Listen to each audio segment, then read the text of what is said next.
bin chết môi quê mà bu cu đen mà loạn để tuông nim im berin chết đã chẳng ruột con mà lệ của chưa gặp bánh qua nón ghé theo berim im berin chết mà nhong môi quê qua quăng đã im berin chết nát phải yêu phải biết nằm mà và khi lui với cái tiếng chỉ nhăn naman im bị chết đã thiên đi để mà nhiên lui cái tiếng nhăn naman với berin chết đã thiên đi để mà rồi aku lui với cái tiếng nhăn naman chết đã thiên đi để mà đúc làm được hoài anh quay lên kan cái tiếng cái đi bà bạn na đó yo đuôi yên anh cất đâu anh về lại cho nhà nó cầu riêng yên khi nó bên yên anh cất đâu nhà anh khi ra tới mua mày nhà tin yên anh khi nó bên yên anh cất đâu anh cho qua lắm mà điên tin yên khi nó bên nhiều quan người lôi lôi phải chịu lùi với cái tiếng nhăn nam man bị chết đã thiên đi để mà nhiên lùi cái tiếng nhăn nam man chết đã thiên đi để mà rồi, aku lui với cái tiếng nhàn nam man, quay trên chết đã thiên đi để mà đu.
Bin chết môi quê mà bu cu đen mà loạn để tuông nim im berin chết đã chẳng ruột con mà lệ của chưa gặp bánh qua nón ghé theo berim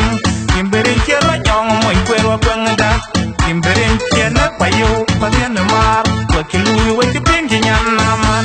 im bị chết đã thiên đi để mà nhiên lui cái tiếng nhăn naman với berin chết đã thiên đi để mà rồi aku lui với cái tiếng nhăn naman bị chết đã thiên đi để mà đu làm được hoài anh quay lên kan cái tiếng cái đi bà bạn na đó yo đuôi yên anh cất đâu anh về lại cho nhà nó cầu riêng yên khi nó bên yên anh cất đâu nhà anh khi ra tới mua mày nhà tin yên anh khi nó bên yên anh cất đâu anh cho qua lắm mà điên tin yên khi nó bên nhiều quan người lôi lôi với chữ lui với cái tiếng nhăn naman bị chết đã thiên đi để mà nhiên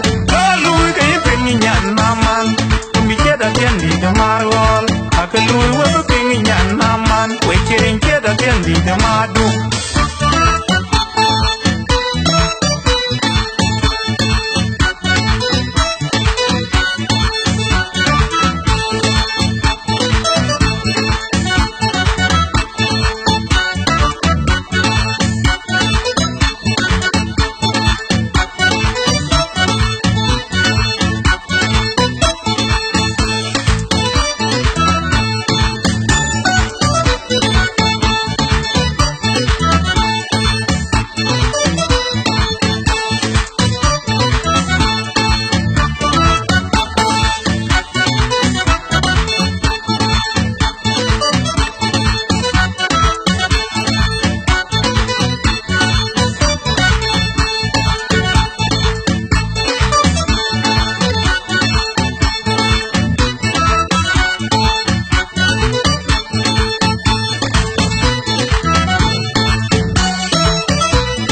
Ghiền Mì Gõ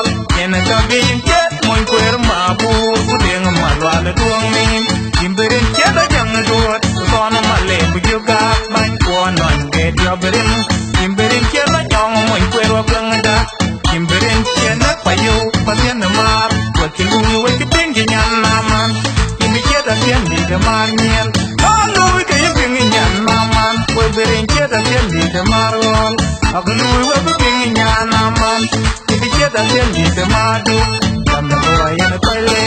kan ke tinga ka di baba na do yod we yen ka to wa la chon nyan ka bria yen kina men yen ka to nyan di ra te mu manya tin yen kina ben yen ka to wa yo ko la ma ding tin yen kina men nil kwa ni loi lo we che lui we che pingi nyan naman